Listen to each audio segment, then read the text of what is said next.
എല്ലാവർക്കും നമ്മുടെ ഒരു പുതിയ വീഡിയോയിലോട്ട് സ്വാഗതം. അപ്പോൾ ഇന്നത്തെ നമ്മുടെ വീഡിയോ എന്ന് പറയുന്നത് ഒരു റെസിപ്പി വീഡിയോ അല്ല കേട്ടോ. കുക്കറിൽ ചോറ് വയ്ക്കുന്നവർക്ക് ആ ഒരു ചോറ് ഒട്ടും കുഴഞ്ഞു പോവാതെ തിളച്ച് പുറത്തോട്ട് തൂകാതെ വളരെ പെട്ടെന്ന് ഈസി ആയിട്ട് പെട്ടെന്ന് വെന്ത് കിട്ടുന്ന രീതിയിൽ ഉണ്ടാക്കാൻ വേണ്ടിയിട്ടുള്ള ഒരു അടിപൊളി ടിപ്പാണ് കേട്ടോ നമ്മുടെ ഇന്നത്തെ വീഡിയോ എന്ന് പറയുന്നത്. അപ്പോൾ വീഡിയോ മുഴുവനായിട്ടൊന്ന് കണ്ടു നോക്കുക. ആദ്യം തന്നെ സാധാരണ ദിവസങ്ങളിൽ നമ്മൾ ഏതരിയാണോ നിങ്ങൾ ഉപയോഗിക്കുന്നത് ആ ഒരു അരി നന്നായിട്ട് വെള്ളത്തിലിട്ടിട്ട് ഒന്ന് കഴുകിയെടുക്കുക. ഇതിപ്പോൾ ഞാൻ ആദ്യത്തെ ടൈം ചൂട് വെള്ളത്തിലിട്ടിട്ട് നന്നായിട്ടൊന്ന് കഴുകിയെടുത്തിട്ടുണ്ടായിരുന്നു. ഇതിപ്പോൾ നോർമൽ വാട്ടറിലിട്ടിട്ട് നോർമൽ വെള്ളത്തിലിട്ടിട്ട് ഒരു 4-5 തവണ നന്നായിട്ട് ഇതുപോലെ ഒന്ന് കഴുകിയെടുത്തിട്ടുണ്ട് കേട്ടോ. അരിയൊക്കെ നന്നായിട്ട് കഴുകിയെടുക്കുക. കാരണം ഇപ്പോഴൊക്കെ വരുന്ന അരിയിൽ നമുക്ക് കൂടുതൽ അങ്ങോട്ട് വിശ്വസിക്കാൻ വേണ്ടിയിട്ട് പറ്റില്ല. അതുകൊണ്ട് എത്രത്തോളം നമുക്ക് കഴുകിയെടുക്കാൻ പറ്റുമോ അത്രത്തോളം നന്നായിട്ട് ഈ ഒരു രീതിയിൽ നമ്മുടെ 2 കൈയൊക്കെ ഉപയോഗിച്ചിട്ട് നന്നായിട്ടൊന്ന് കഴുകിയിട്ടെടുക്കുക കേട്ടോ. ഇനി ചോറിനുള്ള വെള്ളം ഇതുപോലെ കുക്കറിൽ നന്നായിട്ട് വെട്ടിത്തിളക്കണം കേട്ടോ. ഇതുപോലെ തിളച്ച് വരുന്ന സമയത്ത് മാത്രമേ നമ്മൾ അരി ഇട്ട് കൊടുക്കാൻ വേണ്ടിയിട്ട് പാടുള്ളൂ. അപ്പോൾ അരി ഇട്ട് കൊടുക്കുന്നതിന് മുന്നേ ഞാൻ ഈ ഒരു വെള്ളത്തിലോട്ട് കുറച്ച് ഉപ്പിട്ട് കൊടുക്കുന്നുണ്ട്. ചിലർ ഉപ്പിട്ടിട്ട് അരി വേവിച്ചെടുക്കാറുണ്ട്, ചിലർ ഉപ്പിടാതെ വേവിച്ചെടുക്കാറുണ്ട് കേട്ടോ. പക്ഷേ ഞാനെപ്പോഴും ഉപ്പിട്ട് വേവിക്കാറുണ്ട്. അങ്ങനെ വേവിക്കുന്ന സമയത്ത് എനിക്ക് ചോറിന് കുറച്ചും കൂടി ആ ഒരു ടേസ്റ്റ് കൂടുതലായിട്ട് തോന്നാറുണ്ട് കേട്ടോ. ഇനി ഉപ്പിടാൻ താല്പര്യമില്ലാത്തവർക്ക് ഉപ്പിടേണ്ട ആവശ്യമില്ല. ഇനി ഇതിലോട്ട് കുറച്ച് ഒരു 1/2 ടീസ്പൂൺ അല്ല എന്നുണ്ട് ഒരു 1/4 ടീസ്പൂണോളം അളവിൽ വെളിച്ചെണ്ണ നമുക്ക് ഒഴിച്ചു കൊടുക്കാം. വെളിച്ചെണ്ണ നമ്മൾ ഒഴിച്ചെടുക്കുന്നത് നമ്മുടെ റൈസ് അങ്ങോട്ടും ഇങ്ങോട്ടും ഒട്ടിപ്പിടിക്കാതിരിക്കാൻ വേണ്ടിയിട്ടാണ് കേട്ടോ. വെളിച്ചെണ്ണ ഒഴിച്ചെടുക്കുന്ന സമയത്ത് നിങ്ങൾ പേടിക്കേണ്ട, നമ്മുടെ ചോറിന് വെളിച്ചെണ്ണയുടെ ടേസ്റ്റോ അങ്ങനെയുള്ള കാര്യങ്ങളോ ഒന്നും ഉണ്ടാവില്ല കേട്ടോ. ഞാൻ എപ്പോഴും ഉപയോഗിക്കുന്നത് തന്നെയാണ്. ഇനി നമുക്കിതിലോട്ട് അരി നമ്മൾ കഴുകി ഊറ്റി മാറ്റി വെച്ചിട്ടുള്ള അരി ഇതുപോലെ അങ്ങോട്ട് ഇട്ട് കൊടുത്തേക്കാം.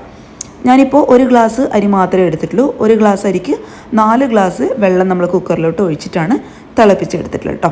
ഇനിയിപ്പോൾ 1 ഗ്ലാസ് കൂടാതെ 2-3 ഗ്ലാസ് അരി നമ്മൾ ചോറ് വയ്ക്കുന്നവർക്ക് ഇതുപോലെ ചെറിയ കുക്കർ എടുക്കാതെ ഇതിനേക്കാൾ കുറച്ചും കൂടി വലിയ കുക്കർ ഉണ്ടല്ലോ, 5 ലിറ്ററിൻ്റെയൊക്കെ കുക്കർ, ആ ഒരു കുക്കറിൽ വേവിച്ചെടുക്കാൻ വേണ്ടിയിട്ട് നോക്കുക കേട്ടോ. 2-3 ഗ്ലാസ് അരി എടുക്കുന്നവർ ഇതുപോലെ ചെറിയ കുക്കറിൽ വെക്കുകയാണെന്നുണ്ടെങ്കിൽ ഉറപ്പായിട്ടും നമ്മുടെ ചോറ് അങ്ങോട്ടും ഇങ്ങോട്ടും വേണ്ടി ഒട്ടിപ്പിടിക്കാൻ വേണ്ടിയിട്ട് തുടങ്ങും. അതുകൊണ്ട് കുറച്ചും കൂടി വലിയ കുക്കറിൽ വേവിച്ചെടുക്കാൻ വേണ്ടിയിട്ട് ശ്രദ്ധിക്കുക കേട്ടോ. അപ്പോൾ ഇത് നമുക്ക് അരി കംപ്ലീറ്റ് ആയിട്ട് ഈ ഒരു വെള്ളത്തിലോട്ട് ഒരു കുക്കറിലോട്ട് അങ്ങ് ഇട്ട് കൊടുത്തേക്കാം. ഇനി ഒരു സ്പൂൺ വെച്ചിട്ട് ഈ ഒരു രീതിയിൽ നമുക്ക് അരി നന്നായിട്ടൊന്ന് ഇളക്കി കൊടുക്കാം കേട്ടോ.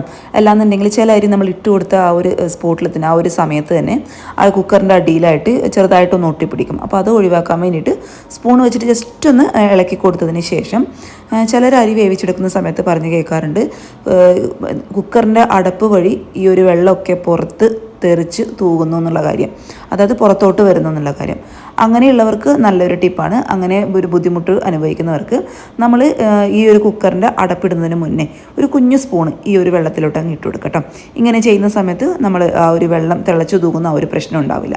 ഇനി നമുക്ക് കുക്കറിൻ്റെ അടപ്പിട്ട് കൊടുക്കാം. അടപ്പിട്ട് കൊടുക്കുന്ന സമയത്ത് പ്രത്യേക ഒരു കാര്യം ശ്രദ്ധിക്കുക, കുക്കറിൻ്റെ വിസിൽ നമ്മൾ ഈ ഒരു സമയത്ത് ഇട്ട് കൊടുക്കരുത്. വാഷർ ഇട്ടിട്ടുണ്ട് കേട്ടോ, വിസിൽ മാത്രമേ നമ്മൾ ഊരി മാറ്റി വെച്ചിട്ടുള്ളൂ. ഇനി തീ എന്ന് പറയുന്നത് ഏറ്റവും ലോ ഫ്ലെയിമിലോട്ട് അങ്ങ് മാറ്റി കൊടുക്കാം. ലോ ഫ്ലെയിമിലോട്ട് നമ്മൾ മാറ്റി കൊടുക്കുന്നത് എന്തിനാന്ന് വെച്ചാൽ നമ്മൾ ഇതിലോട്ട് ആവി വന്നതിന് ശേഷം മാത്രമേ കുക്കറിൻ്റെ വിസിൽ ഇട്ട് കൊടുക്കുന്നുള്ളൂ. പെട്ടെന്ന് നമ്മൾ മീഡിയം ഫ്ലെയിമിലോട്ട് ഇട്ട് കൊടുക്കുകയാണെന്നുണ്ടെങ്കിൽ വിസിൽ പെട്ടെന്ന് അങ്ങോട്ട് വരും കേട്ടോ. അതുകൊണ്ട് ഏറ്റവും ലോ ഫ്ലെയിമിൽ ഇട്ടിട്ടാണ് നമ്മൾ ഈ ഒരു അരി വേവിച്ചെടുക്കാൻ വേണ്ടിയിട്ട് പോകുന്നത്. ഇനി ഒരു 2-3 മിനിറ്റ് കഴിഞ്ഞാൽ ഈ ഒരു ഭാഗത്തു കൂടി ചെറുതായിട്ട് വെള്ളത്തുള്ളികൾ ഇതുപോലെ വരാൻ വേണ്ടിയിട്ട് തുടങ്ങും കേട്ടോ. ആ ഒരു സമയത്ത് നമുക്ക് കുക്കറിൻ്റെ വിസിൽ ഇതുപോലെ അങ്ങ് ഇട്ട് കൊടുക്കാം.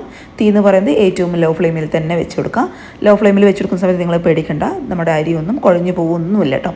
ലോ ഫ്ലെയിമിൽ വെച്ചിട്ട് വിസിലടിക്കാതെയാണ് നമ്മൾ ഈ ഒരു അരി വേവിച്ചെടുക്കാൻ വേണ്ടിയിട്ട് പോകുന്നത്. എൻ്റെ ഈ ഒരു അരി കറക്റ്റ് വെന്ത് കിട്ടാനായിട്ട് ഒരു 5-6 മിനിറ്റ് മാത്രമേ എടുത്തുള്ളൂ. നമ്മൾ ഓരോരുത്തരും എടുക്കുന്ന അരി വെന്ത് കിട്ടാനുള്ള സമയം എന്ന് പറയുന്നത് ചെറിയ വ്യത്യാസം അങ്ങോട്ടും ഇങ്ങോട്ടും ഉണ്ടാവും. ഒരു തവണ വെക്കുന്ന സമയത്ത് നിങ്ങൾക്ക് ഏകദേശം ഒരു ഐഡിയ കിട്ടും നമ്മൾ എടുത്തിട്ടുള്ള അരി വെന്ത് കിട്ടാനുള്ള സമയം എത്രയാണെന്നുള്ളത് കേട്ടോ.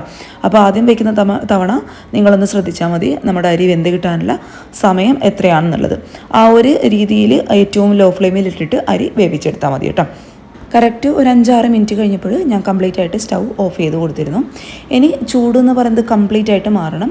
ഈ ഒരു കുക്കറിൻ്റെ പ്രഷറൊക്കെ കംപ്ലീറ്റ് ആയിട്ട് റിലീസ് ആയിട്ടുണ്ടാവണം കേട്ടോ.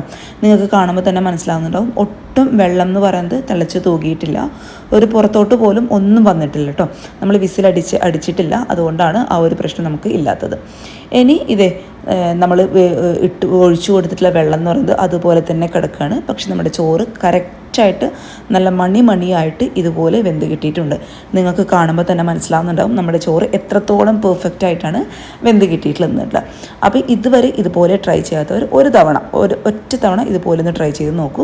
വളരെ എളുപ്പമാണ്. ഞാനിപ്പോൾ 1 by 1 ആയിട്ട് പറയുന്നതുകൊണ്ടാണ് നിങ്ങൾക്ക് ഇതൊരു ലോങ് ആയിട്ട് തോന്നുന്നത് കേട്ടോ.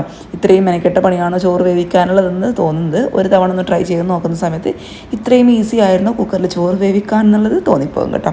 അപ്പോൾ ഒരു തവണ ഈ ഒരു രീതിയിൽ ചോറ് വെക്കാത്തവർ ഉറപ്പായിട്ടും ഒരു തവണ ഇതുപോലെ ഒന്ന് വെച്ച് നോക്കാം. ഇനി നമ്മൾ സാധാരണ നിങ്ങൾ എങ്ങനെയാണോ ചോറ് ഊറ്റിയെടുക്കാറുള്ളത്, ഇതുപോലെ സ്ട്രെയിനറിൽ വെച്ചിട്ട് ഊറ്റിയെടുക്കുന്നവരുണ്ടാവും, അല്ലാന്നുണ്ടെങ്കിൽ കുക്കർ ഇതുപോലെ അങ്ങോട്ട് കമിഴ്ത്തി വെക്കുന്നവരുണ്ടാവും. എങ്ങനെയായാലും കുഴപ്പമില്ല കേട്ടോ. ആ ഒരു രീതിയിൽ ചോറൊന്ന് ഊറ്റിയെടുക്കുക. അപ്പോൾ ഇത് ചോറ് ഞാനൊരു പ്ലേറ്റിലോട്ട് മാറ്റി കൊടുത്തിട്ടുണ്ട്. ഒട്ടും അങ്ങോട്ടും ഇങ്ങോട്ടൊന്നും ഒറ്റിപ്പിടിച്ചിട്ടില്ല, കുഴഞ്ഞു പോയിട്ടില്ല, നല്ല പെർഫെക്റ്റ് ആയിട്ട് വെന്ത് കിട്ടിയിട്ടുണ്ട് കേട്ടോ. ഒരു തവണ ആദ്യത്തെ തവണ വെക്കുന്ന സമയത്ത് നമ്മുടെ റൈസിൻ്റെ ആ ഒരു വേവ് എത്രത്തോളമാണെന്ന് ആ ഒരു കാര്യം മാത്രം, ആ ഒരു ടൈമും ഒന്ന് ശ്രദ്ധിച്ചാൽ മതി. അപ്പോൾ ഇത്രയൊക്കെ ഉള്ളൂ. വളരെ എളുപ്പമാണ് ഉണ്ടാക്കാനായിട്ട്. ഒരു തവണ ഇതുപോലെ ഒന്ന് ട്രൈ ചെയ്ത് നോക്കിയിട്ട് നിങ്ങളുടെ ഫീഡ്ബാക്ക് ഉറപ്പായിട്ടും താഴെ വന്നിട്ടൊന്ന് കമൻറ്റ് ചെയ്യാം കേട്ടോ. അതേപോലെ ഈ ഒരു വീഡിയോ ഇഷ്ടപ്പെടുകയാണെന്നുണ്ടെങ്കിൽ താഴെ കാണുന്ന ലൈക്ക് ബട്ടണിൽ ഒന്ന് ക്ലിക്ക് ചെയ്തിട്ട് സപ്പോർട്ട് ചെയ്തേക്കണേ. നാളെ ഇതിനേക്കാൾ നല്ലൊരു വീഡിയോ ആയിട്ട് കാണും വരെ thank you for watching Simna's food world. By.